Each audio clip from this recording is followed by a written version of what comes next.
반가운 우리 성도님들 얼굴을 이렇게 뵙고, 특별히 우리 이봉남 권사님 예배 시작하려고 하는데 들어오셔서 저 울 뻔했어요. 너무 반갑고 고맙습니다. 이렇게 또 아프셨는데, 다치셨는데 잘 회복하시고 주의 전에 걸어서 출입해 주시니 얼마나 감사한지 몰라요. 너무너무 감사하고, 또 오라고도 안 했는데 정훈이 이렇게 와갖고 앉아 있어줘서 고마워요, 정훈 집사님. 그 인천에서 오는 거라 쉽지 않아요.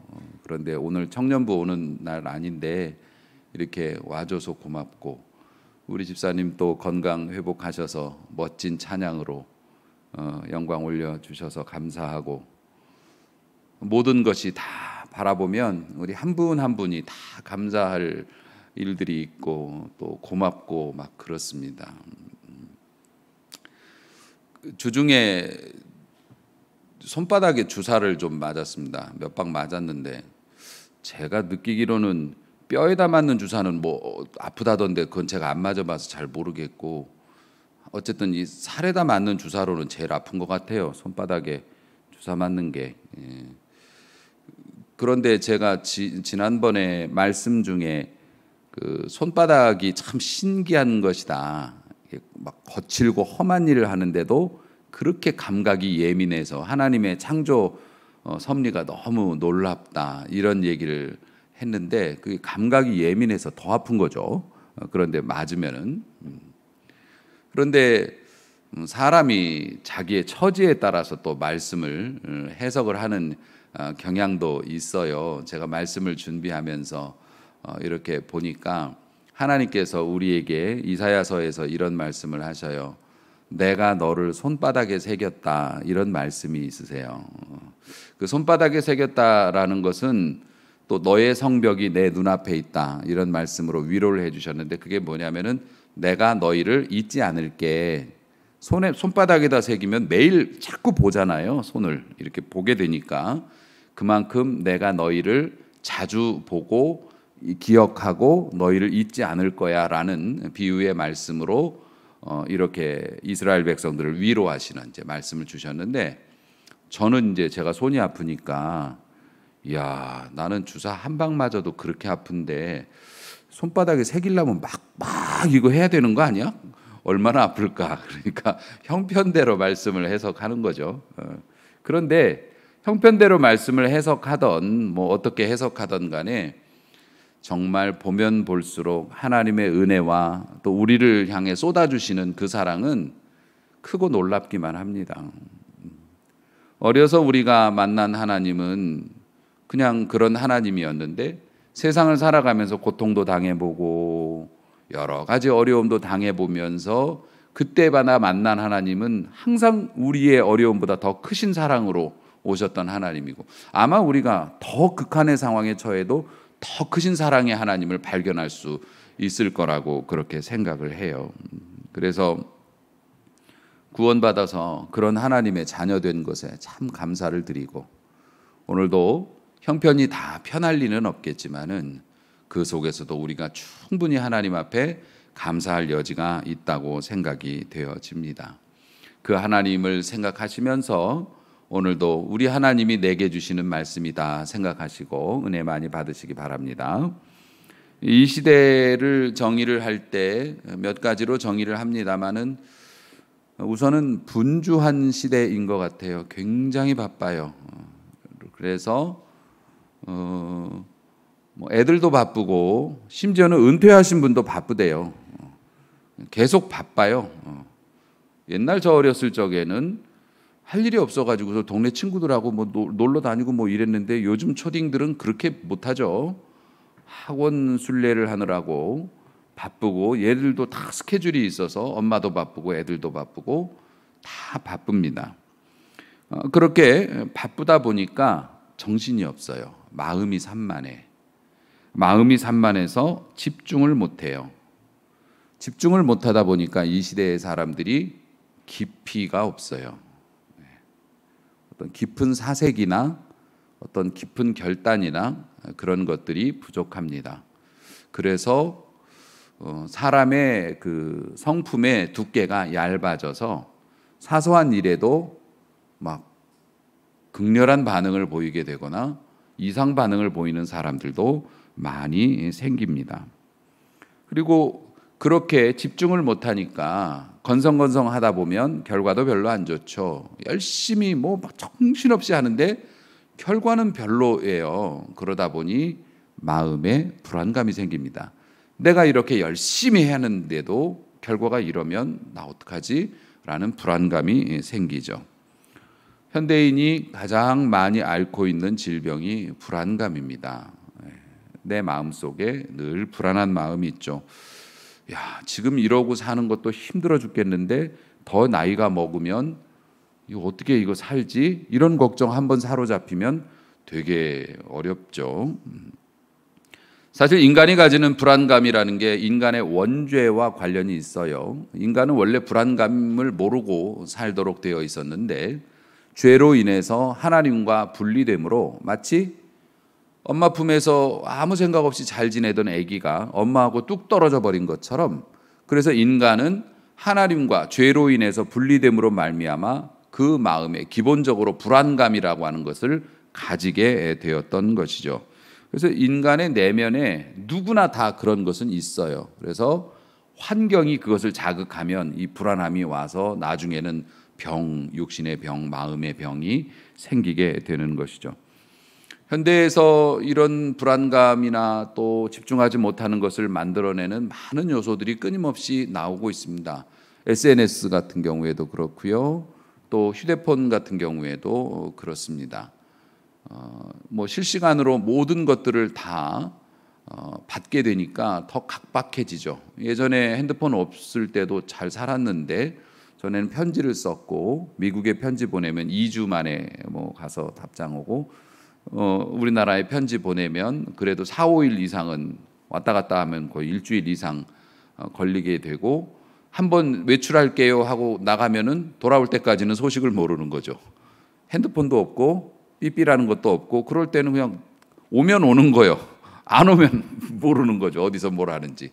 그래도 잘 먹고 잘 살았던 것 같은데 요즘에는 분초 단위로, 연인들 같은 경우에는 지금 차 탔어, 내렸어, 밥 먹었어, 뭐 나왔어, 이거 안 하면 또 헤어진다며. 이거 성실하게 안 하면 또 안 된다면서요.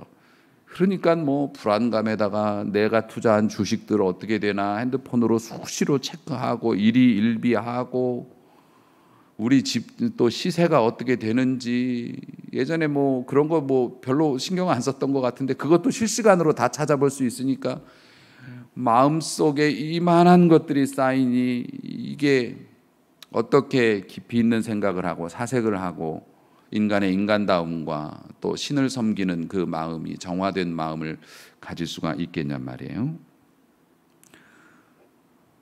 하지만 오늘 말씀이 여러분들의 그런 환경 때문에 오는 여러분들의 마음의 부담을 좀 덜어낼 수 있는 그런 요소가 될 수 있기를 바라고 말씀을 준비했습니다마는, 사실 아무리 이런저런 얘기를 해도 문제 해결은 하나님의 말씀입니다. 하나님의 말씀을 듣고 하나님의 존재를 느끼고 하나님이 내게 무엇을 해주실 수 있다라고 믿고, 그것이 가장 완전한 해결책이죠. 그 말씀의 역사하심만이 우리를 가장 편안하고 행복하게 만들어줄 수 있음을 믿고, 오늘도 강단에서 흘러나오는 이 말씀의 샘물을 흡족하게 들이키시고 목마름 없이 살아가는 행복한 성도가 되시기를 축원합니다. 오늘 말씀은 어리석은 부자의 비유입니다. 그런데 이 말씀은 워낙 간단한 말씀이에요. 어떤 사람이 예수님께 와서 청을 넣었어요. 형제 간에 일어난 재산 문제에 대해서 예수님이 개입을 해서 해결을 해달라는 문제입니다. 부당하게 내 형제가 내 재물을 가져갔으니 주님께서 이걸 좀 중재를 해달라. 그런데 그럴 수도 있는 게 당시의 랍비들이, 당시의 그 율법 교사들이죠. 랍비들이 그런 일들을 해줬어요. 랍비가 사람들을 불러서 이런 중재나 해결을 하고, 안 그러면 공동체의 이름으로 너를 심판하겠다 뭐 이러면 무서워서 내놓고 뭐 이런 것도 있었습니다. 그래서 그 사람이 예수님이 제자들을 데리고 다니고 유명하니까 랍비라고 생각을 한 거예요. 그래서 와서 좀 우리 형제 간의 문제에 대해서 선생님께서 좀 이렇게 해결을 해 주실 수 없나 그랬더니 예수님께서는 거절을 하셨죠. 나는 그런 거 하는 사람 아니에요 라고 거절을 하시면서 다음과 같이 말씀하셨어요. 15절 그들에게 말씀하셨어요. 삼가 모든 탐심을 물리치라. 욕심을 버려라. 사람의 생명이 소유에 넉넉한 데 있지 아니하니라. 줄여서 말하면 돈 많다고 더 살거나 잘 사는 거 아니다 라고 말씀하셨어요. 그러니까 욕심을 버려라. 사람의 생명이 돈이 많은 데에서 그 생명이 유지되는 게 아니다. 그러니까 욕심 버리고 살아라 라고 말씀을 하시면서 부자의 이야기를 비유로 선물로 우리에게 주신 거죠. 어느 부자가 있습니다. 그 사람은 원래부터 부자예요. 원래 이미 부자라서 땅이 넓었습니다. 원래 부자가 돈도 더 잘 벌죠. 그래서 넓은 땅에다가 소작인들을 통해서 또 일꾼들을 통해서 농사를 지었는데 그해 아주 대풍이 났습니다. 대박이 났습니다. 그러니까 기존에 있던 창고 가지고는 이게 곡식이 수용이 안 됐어요. 그래서 막 궁리를 하다가 이렇게 독백을 합니다. 18절 내가 이렇게 하리라 결심했어. 나 이렇게 할 거야.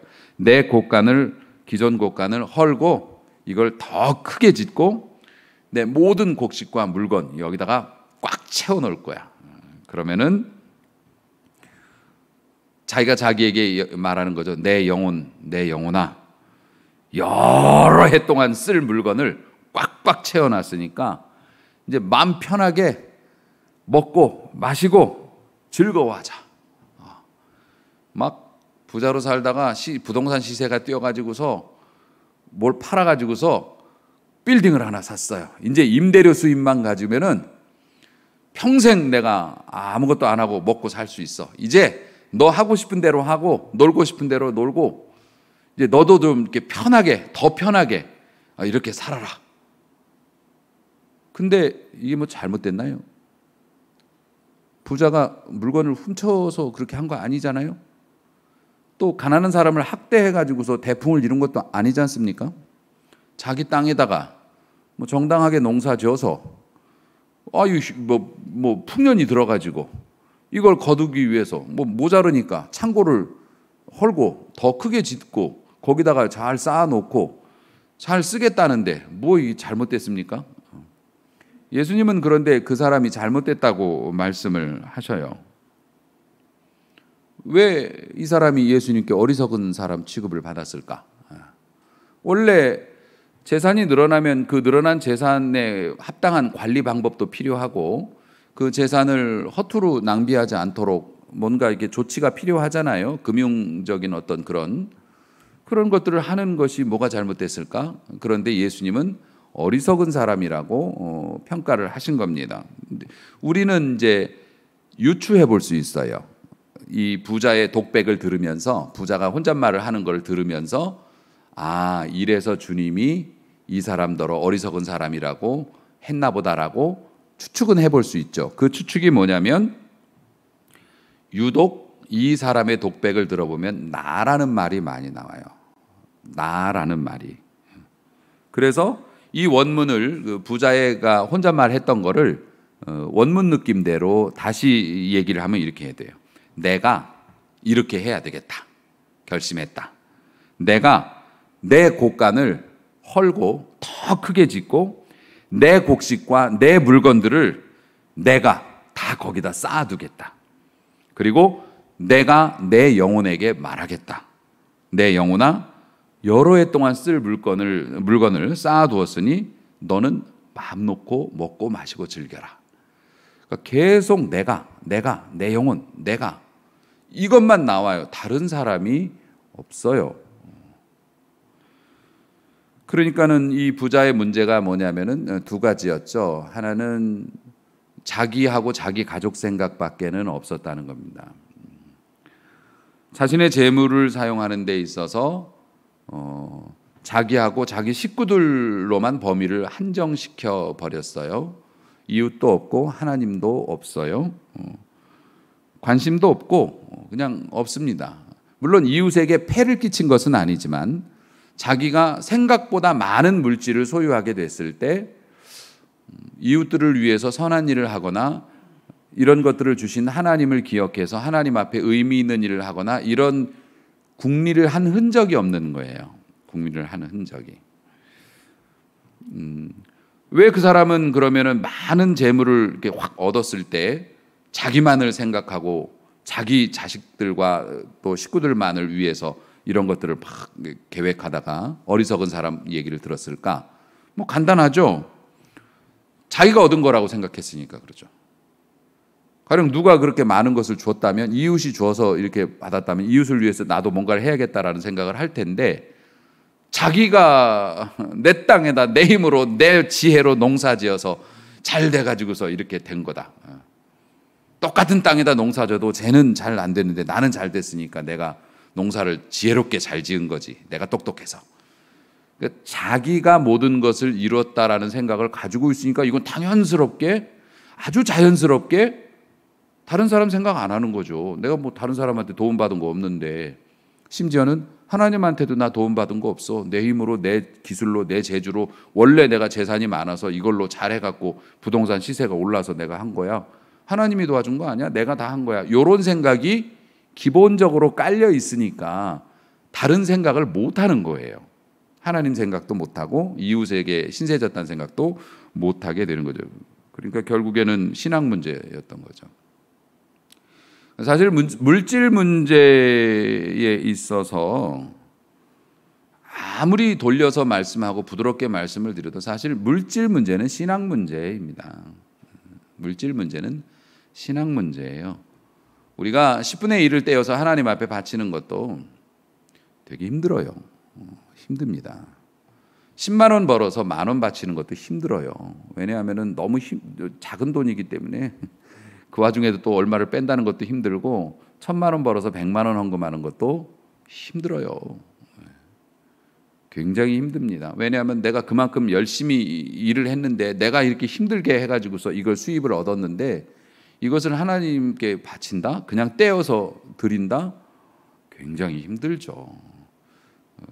하나님의 도우심과 또 하나님의 인도하심이 아니면 난 이렇게 살 수 없었을 겁니다라고 하는 확실한 고백이 아니라면 그거 뚝 떼기 굉장히 어렵습니다. 그래서 아무리 뭐 돌려서 부드럽게 또 여러분들 마음 안 상하시게 말씀드리려고 해도 사실 물질 문제에 있어서는 물질은 사실 신앙과 거의 이게 직결이 됩니다.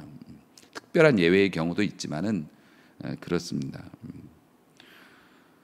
부자는 자기 확신으로 가득 차 있죠. 모든 것을 자기가 통제할 수 있다라고 생각을 했어요. 자기의 미래까지도 이렇게 쌓아놓고 이만큼씩 빼먹으면 된다. 그래서 그런 환경이 그런 확신을 만들었어요. 사실 부자 입장에서는 별 생각 없이 한 얘기인데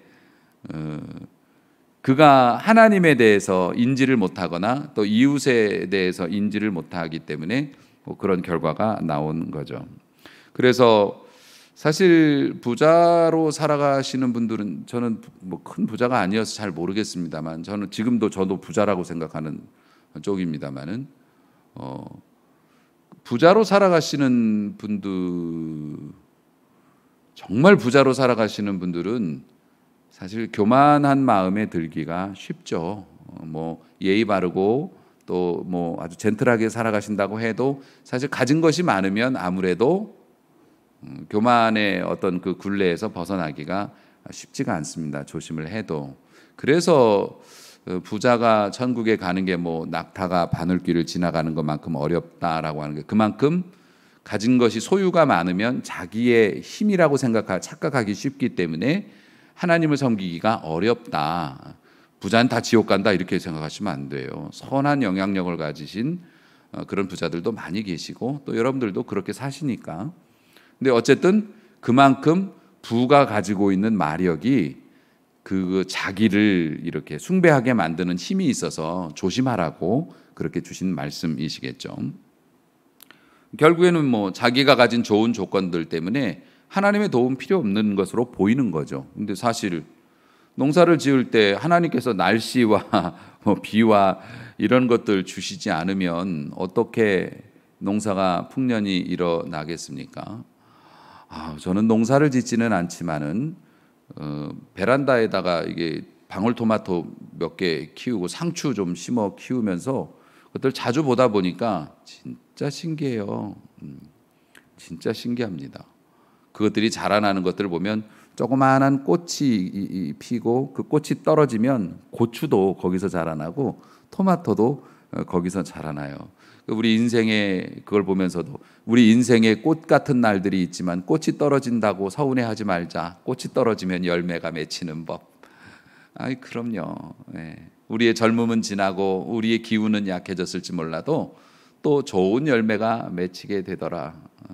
그런 것들을 보면서 뭐 위로도 받고, 어떤 날은 저희는 해가 좀 부족해요. 방향이. 그래서 해가 부족해서 늘 걱정인데 그 와중에 또 비가 왔네. 요즘 며칠 비 왔죠. 비 오면 얘 토마토 해 못 보면 어떡하나. 내가 그걸 꼭 먹을래서가 아니라 어쨌든 심었으면 먹긴 먹어야 되는데 해가 부족해서 어쩌나. 아이고, 하나님께서 어찌나 건강하고 튼튼하게 키우시는지 비가 온 날은 축 처져 있지만 그 다음 날 또 쨍 하면 반짝 일어나 가지고서 지 할 일을 부지런히 해갖고 그걸 만들어내요. 내가 먹을 건데 기다리고 있죠. 그런 것들을 보면서 야, 진짜 들에 있는 들풀도 꽃들도 하나님이 다 먹이시고 입히신다는 얘기가 아주 딱 들어맞더라고요. 그런 것들을 하나를 보면서도.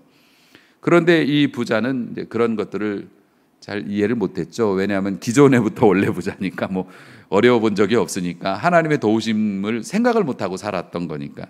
근데 하나님께서 대단한 성취를 이루어서 자부심과 자신감이 충만하고 이제 앞으로 이제 난 평생 건물에서 나오는 뭐 월세만 갖고도 평생 먹고 살 테니까 어디 여행 갈까 막 이러고 있을 때 하나님께서 간단하게 한마디로 정리를 해버리십니다. 어리석은 자야, 오늘 밤에 네 영혼을 도로 찾으리니, 이렇게 말씀하셔요. 저는 이 말씀이 되게 의미심장합니다. 너의 영혼을 도로 찾겠다라는 건 하나님께서 그 영혼을 우리한테 맡겨놓으신 거잖아요. 우리 몸에다가 거기다 이렇게 금고 안에 넣어놓듯이 우리의 몸 안에다가 영혼을 넣어놓으신 거잖아요. 원래는 하나님 것인데 우리의 영혼이. 너 꺼내고 네 몸에서 꺼내서 도로 가져올 거야. 그럼 우리는 죽는 거예요. 그리고 하루만 지나도 냄새나요. 썩어가지고. 우리가 그런 육체라고요. 그렇게 가꾸고 다듬고 뭐 광을 내고 잡아 당기고 막 붙이고 늘리고 해도 우리의 영혼 하나님께서 그냥 톡 열어서 회수, 원래 영혼이 내 것이니까 오늘 밤 내 영혼을 도로 찾으리니, 내 것이었던 영혼 네 몸에 넣어놨었던 거 도로 찾아간다. 그러면 푹 꼬꾸라져서 가족들조차도 가까이 오지 않으려고 하는 몸으로 변해요. 하루만 지나도 냄새나고. 그렇게 오늘 밤 네 영혼을 내가 도로 찾으리니, 그러면 네가 그렇게 준비하고 창고 재건축하고 가득가득 쌓아놨던 거, 네 건물이 누구의 것이 될까? 정확한 건 네 것은 아닐 것이다. 뭐 자식의 것이 될지 뭐 누구 것이 될지 몰라도 네 것은 아닐 것이다. 하나님이 간단하게 정리를 해버리십니다. 그러니까 사실 이 부자가 자기가 가지고 있는 능력, 뭐 지혜가 됐던 뭐 물려받은 재산이 됐건 이 모든 것이 하나님께로부터 왔다는 사실을 잊지 말았어야 했던 것이죠. 하나님이 허락하시지 않으면 한순간에 손 털고 가는 거죠. 제일 허망한 것이 교통사고. 그가 많이 배웠건 예쁘건 다른 사람하고 싸움을 잘하던 고도의 기술을 가진 장인이던 어떤 사람이든 상관없습니다. 들이받치면 날아가고 땅에 떨어져서 두부가 깨어지듯이 사람이 깨어지고 그의 영혼은 그대로 사라지고 말죠. 하늘나라로. 그러니까 하나님께서 허락하시지 않으면 모든 것 다 손 털고 가는 거예요. 프로젝트가 어디 있어요? 내일 중요한 약속이 어디 있습니까? 날 받아 놓은 뭐 그런 게 어디 있습니까? 하나님이 내 영혼 도로 찾으시면 그대로 손 털고 가는 건데, 그런 무력한 존재라는 걸 알고 살았어야 하는데, 그런 걸 알았다면 하나님 뭐 많은 게 소유를 가지게 됐을 때, 와, 하나님이 내게 왜 이렇게 많은 걸 주셨지? 그럼 나도 뭔가를 하나님이 기뻐하시는 일을 좀 해야 되지 않을까? 이런 생각을 하면서 살았으면 부자로 살면서도 되게 행복하고 존경도 받고 칭찬도 받고 막 모든 것이 다 좋았을 텐데 그걸 못했다는 겁니다. 이런 말씀하면은 목사님 또 협박하시네.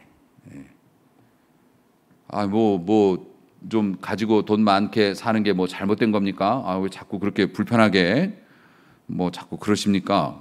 또 그런 일이 잘 일어나지도 않는데 뭐 공포감 조성하시는 겁니까? 그런데 우리가 살고 있는 환경이 안전하다고 착각을 하게 하죠. 여러 가지 많은 안전장치가 있어서. 그런데 사실 뭐 선진국도 그렇고 우리 주변에 일어나는 일만 봐도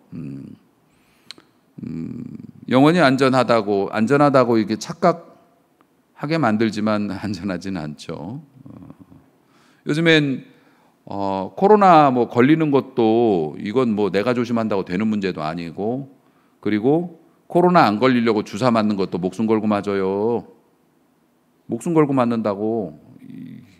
옛날 어머니들 아기 낳으러 이게 들어갈 때 신발을 벗어놓고 들어가면서 내가 이 신발을 다시 신을 수 있을까라고 목숨 걸고 아기 낳듯이 주사를 맞는 것도 목숨 걸고 맞아야 되는 세월이고, 여러분들 외출하시거나 그럴 때도 음주운전, 졸음운전 이런 사람들이 우리 곁을 스쳐 지나가는데도 모르고 지나간다고요? 뭐 우리나라는 총기 사고 같은 건 없어서 그나마 좀 다행이지만 그래도 워낙 이상한 사람도 많고, 그래서 이게 장담할 수 없습니다. 상상할 수 없는 일은 끊임없이 일어나고, 그로 인해서 사랑하는 사람들이 호련히 우리 곁을 떠나는 거 우리 많이 경험했습니다. 나는 괜찮다고, 나는 대통령이라 괜찮다고, 나는 의사라서 암 안 걸린다고, 누가 그걸 장담합니까? 아무도 장담 못합니다. 예수님의 말씀은 공연한 위협이나 경고가 아니에요. 2000년 전이나 오늘이나 똑같습니다. 똑같습니다. 살아있는 것이 기적이고, 오늘 잠자리에 들었다가 내일 아침에 그대로 일어날 수 있는 것도 참 기적입니다. 저도 요즘엔 그런 걸 느껴요. 잠자리에 들 때마다 오늘 하루가 또 지났구나, 나의 남은 날이 하루가 줄었구나, 그리고 내일 아침에 정상적인 컨디션으로 일어날 수 있을까 요즘 생각합니다. 그리고 아침에 일어나면 하나님께 감사드려요. 하나님, 저를 지켜주셨군요. 감사합니다. 그렇게 감사합니다. 여러분, 이 세상 내 몸, 내 삶을 내가 통제하는 거 아닙니다. 하나님이 다스리십니다. 아멘. 하나님이 다스리십니다. 내가 누구이고 내 주인이 누구인지 알아야 됩니다. 매우 매우 매우 중요한 사실입니다. 여러분, 내가 아니라 하나님이 다스리신다라고 하는 생각을 가져야 여러분이 편안하게 살 수 있습니다. 인생 내가 내 힘으로 내 손으로 다 해서 산다면 얼마나 고달퍼요. 나 약해지면 끝이잖아. 나 건강 떨어지거나 어디 아프면 끝나는 거잖아. 하나님이 돌봐주시고 하나님이 이끌어주신다고 생각하면 내가 약해도 하나님께서 살 수 있게 해주신다. 사실 이게 팩트고요. 이게 사실이에요. 우리는 하나님의 피조물이고 방울토마토가 이렇게 아름답게 8층 난간에 매달려 갖고 그래도 자라면서 자기 일을 잘하듯이 어려움과 환난이 있어도 하나님께서 때에 맞는 도움을 주시고 다 해서 여러분 지켜주실 거예요. 걱정하지 마세요. 염려하지 마세요. 염려하느라고 하나님과 멀어져 갖고 더 염려되고 그렇게 살지 마세요. 하나님이 지켜주실 거고 책임져 주실 거예요. 여러분이 설령 걱정하는 일이 일어난다 해도 그래도 염려하지 마세요. 그보다 하나님은 더 크시고 여러분을 더 사랑하셔서 손바닥에다 여러분 새겨 놓으셨다고요. 그러니까 염려하지 말라고요. 신앙이라고 하는 게 하나님이 계시고 하나님이 나를 돌봐주신다. 이게 신앙이에요. 그거면 된 거예요. 열심히 살아야죠. 돈도 열심히 벌고 열심히 일하고 머리도 쓰고 영업도 하고 막 해야 돼요. 하지만 그보다 더 위에 하나님이 계시기 때문에 내가 하나님하고 평화롭게 지내고 하나님께 죄송할 일들 되도록 안 하고 우리 하나님의 뜻을 따라가려고 나름대로 애쓰면서 노력을 하면 하나님께서 비록 내가 하나님의 뜻을 따르기 위해서 중요한 걸 포기하더라도 채워주실 거야 라는 믿음이 딱 생기면 그때부터는 불안증에 시달리지 않는다고요. 그렇게 될 수 있는 게 그게 신앙입니다. 결국 하나님이 다스려 주신다, 하나님이 다 책임지신다라는 걸 알면 다르게 살 수 있어요. 끈질긴 그 불안감에서도 벗어날 수 있고 전쟁터 같은 환경에서도 평화를 누릴 수가 있다고요. 욕망의 정의가, 욕망이라고 하는 그 단어의 사전적인 정의가 채워지지 않는 사회적 구성물이라고 해요. 다시 말해서 욕망이라는 게 채울 수 없는 것을 채우려고 하는 것이 욕망이라는 겁니다. 영원히 채워지지 않는 거예요. 그런데 그걸 갖고 싶어서 따라다니는 거, 막 애가 닳는 거, 이런 것들을 욕망이라고 얘기를 하는데, 결국 사람들이 뭡니까? 채워지지 않을 것을 채우려고 욕망의 노예가 돼서 영원히 쫓아다니다가 어떻게 됩니까? 후회하면서 죽어가는 인생이에요. 인생 내가 이렇게 죽을 줄 알았으면, 내 인생이 이렇게 끝나는 줄 알았으면 좀 다르게 좀 살아볼 걸, 왜 그렇게 결국 채우지도 못할 것을 그렇게 따라다니면서 친구도 잃어버리고 가족들도 잃어버리고 건강도 잃어버리고 양심도 잃어버리고 이렇게 나대다가 아무것도 제대로 얻은 것도 없이 이러고 내가 죽어가야 하나. 그런데 하나님의 다스리심을 믿는 사람은 뭡니까? 욕망을 내려놓을 수가 있으니까 이게 좋은 거예요.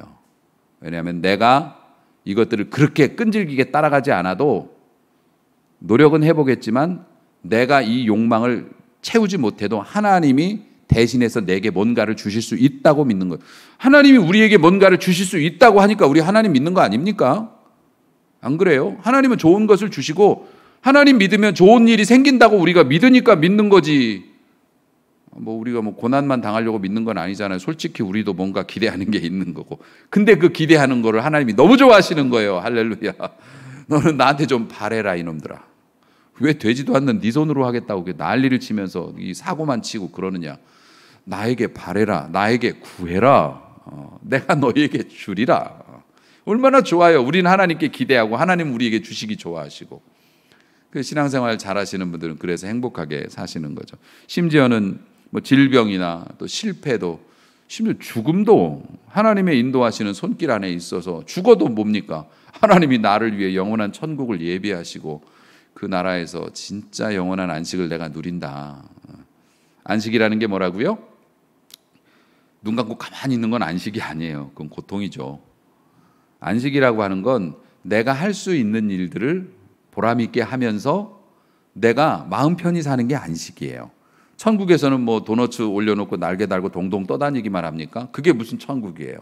저는 그곳에서도 우리가 할 일이 있다고 생각해요. 하나님을 찬양하거나, 물론 우리의 지금 상상력으로는 예상할 수 없는 일들이지만 그거를 후회 없이 부끄러움 없이 열심히 하고 편안하게 내가 쉴 수 있는 거, 그게 안식이라고요. 하나님이 우리에게 안식을 주실 거라고. 오늘 비유 마지막에서 예수님이 이렇게 덧붙여 주셔요. 21절인데요. 자기를 위해 재물을 쌓아두고 하나님께 대하여 부요하지 못한 자가 이와 같으니라. 그러니까 자기를 위해 재물을 쌓아두었다라고 하는 것은 다른 이들보다 더 많은 것을 가졌다라고 볼 수 있겠죠. 그랬음에도 불구하고 하나님께 대해서 인색한 자. 그러면 헌금을 많이 하라고요?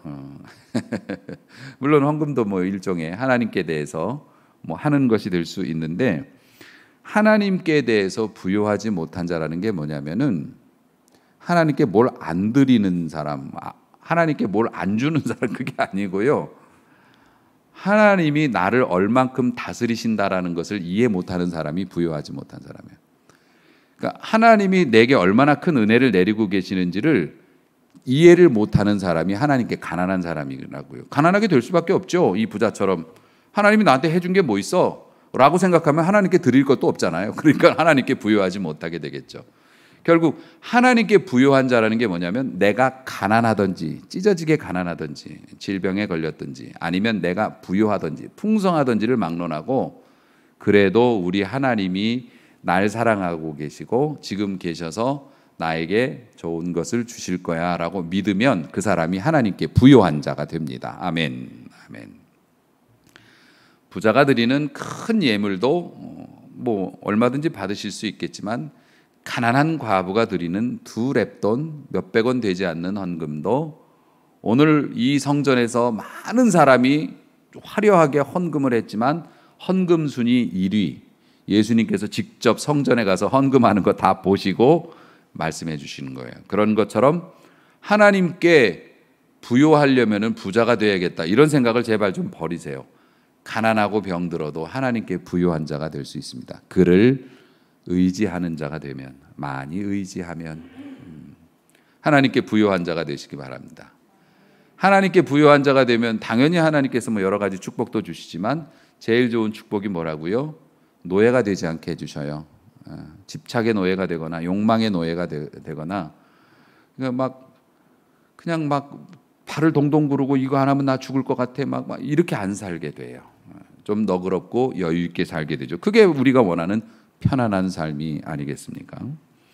사랑하는 성도 여러분, 우리는 무엇을 위해서 어떻게 살아왔는지, 물론 여러분이 뭐 옳다고 생각하는 대로 열심히 나름대로 살아왔겠지만 내 미래는 확실해, 내 미래는 안전할 거야, 이런 착각은 없었으면 참 좋겠고요. 어떤 분들은 많이 이루었기 때문에 이제 편안하게 내가 즐기면서 살면 된다, 건강만 챙기면 돼, 이런 분도 계실 수 있을 거고, 또 어떤 분은 아직 멀었어, 나는 더 해야 돼, 막 그러면서 막 지금 막 열심히 뭔가를 더 하려고 애쓰시는 분도 계실 거고, 또 어떤 분들은 다 틀렸다, 이번 생은 틀린 것 같아, 난 아무것도 할 수가 없을 것 같아, 다 실패했어, 이제 아무것도 할 수 있는 게 없어, 이렇게 좌절하고 절망하고 자포자기한 마음을 가지신 분도 있을 수 있고, 심지어 이 자리에도 그러실 수 있겠죠. 하지만 어떤 상태에 있든 우리 주님의 해석에 의하면 그런 마음에 사로잡혀 사는 사람은 어리석은 사람이고, 부자든 지금 열심히 일하는 사람이든 아니면 모든 것을 실패한 사람이든 다 마찬가지. 그런 것들에 막 취해가지고서 속단, 결정, 다 포기해, 끝이. 아니면 더 해야 돼, 아직 멀었어, 막 이러면서 타협의 여지 없이 고집 부리는 사람은 어리석은 사람이고, 하나님께 가난한 사람이고요. 그런데 하나님이 다스려 주시니까 내가 열심히 일하면 좋은 결과를 주시겠지. 하지만 하나님이 허락하시는 것까지 할 거야. 그 이상은 내가 욕망에 따라가지 않을 거다, 이렇게 생각하시는 분들이나, 아무리 내가 힘들어도 하나님이 날 사랑하시니까 살게 해주실 거야, 오늘 내가 할 수 있는 일들을 해보자, 이렇게 하나님을 의식하는 분들은 부요한 자가 될 거고 지혜로운 자가 될 거고.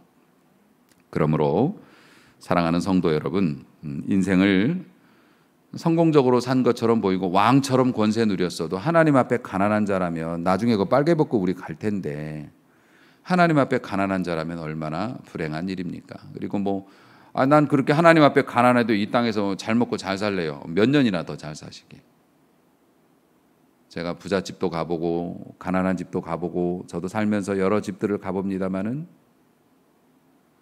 다 나이 먹어가면은 약 한 움큼씩 집어넣고 그래야 살아갈 수 있는 몸이 되다가 그것도 안 돼가지고 나중에는 부자든 가난한 자든 병원에서 인공호흡기 달고 고통스럽게 가쁜 숨을 몰아쉬면서 연명을 하다가 정말 예쁘지 못하게 이 세상을 떠나는 게 육신이란 말이죠. 하나님 앞에 부요한 자로 여러분이 살기를 원해요. 내가 부자로 살아도 몇 년이나 더 사실 수 있을까? 몇십 년이나 더 살 수 있을까? 천국의 삶에 비하면 진짜 찰나 같은 삶인데, 이거를 우리가 잊지 않고 하나님을 인정하면서 하나님 앞에서 부요한 자로, 그리고 사랑받고 칭찬받는 자로 우리 모두가 그렇게 좀 행복하게 무엇의 노예가 되지 않고 살아가는 은혜가 있기를 주님의 이름으로 축원합니다. 기도하시겠습니다.